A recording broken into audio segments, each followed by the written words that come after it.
जितना भी सही किया सब गलत लोगों के साथ किया है। ये post power star Pawan Singh ji किए हैं। आप लोग जान रहे हैं कि पावर स्टार पवन सिंह अभी चुनाव वाले मुद्दे से थोड़ा सा राहत हुए हैं, क्योंकि आसनसोल से जब से टिकट मिला था और टिकट नहीं मिला था, तब से लेके अभी तक टिकट मिलने के बाद भी कहीं ना कहीं power star Pawan Singh controversy से ही जुड़ रहे हैं। कुछ दिन पहले पत्नी के लेकर उनका कंट्रोवर्सी हुआ, उसके बाद टिकट मिलने के समय पत्नी के साथ रखें, और जब पत्नी के साथ रखे, पत्नी जब मिली उनसे, तो उन्हें लगा कि कुछ गलत फिकवा है जो हम दोनों के बीच में मनमुटाव है वो दूर करना चाहिए। और पवन सिंह ने मनमुटाव दूर कर लिया और अपने पत्नी के साथ रहने के लिए राजी हो गए। और पवन सिंह को जब पता चला कि हम जितना भी सही काम किए थे, जितना लोगों को सही समझे थे, सब वही लोग गलत हैं, और जितने लोगों के लिए सही किए वो सब लोग मेरे लिए गलत किया। तो हम आपसे बता दें कि आसनसोल के चुनाव में भी पवन सिंह के नाम हट गया, और अभी तक डिसीजन भी नहीं हुआ था कि बीजेपी या कहीं से पवन सिंह चुनाव फिर लड़ सकते हैं। ऐसा भी समय आ गया है।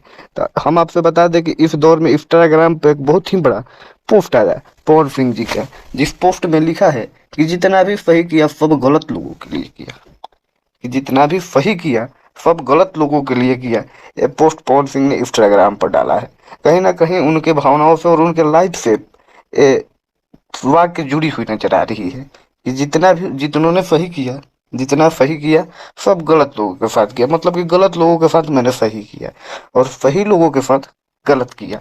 तो उसी पर अंजना सिंह उस पोस्ट में कमेंट की हैं कि अब तो समझ गए, अच्छे लोगों के साथ गलत मत कीजिए। कहीं ना कहीं उनका कहना है ज्योति सिंह की तरफ कि जो अच्छे लोग हैं उनके साथ आप गलत मत कीजिए, अब तो समझ गए हैं। और उसमें बतासा चाचा भी कमेंट किए हैं कि चलिए भगना अब तो समझ में आ गया। तो ऐसा ऐसा कमेंट आया है उस पोस्ट पर, लेकिन सब लोगों को कहीं ना कहीं केंद्रित हो रहा है कि पवन सिंह सच में क्या बुराई थी क्या अच्छाई थी, सब जान गए हैं, और उनको क्यों दूर किया गया था सब जान गए हैं। और अब सब एकदम बढ़िया है, और बहुत जल्द पवन सिंह अपने अच्छे लाइफ लाइन के साथ आप लोगों के बीच में आएंगे। जय भोजपुरी, जय भोजपुरी समाज।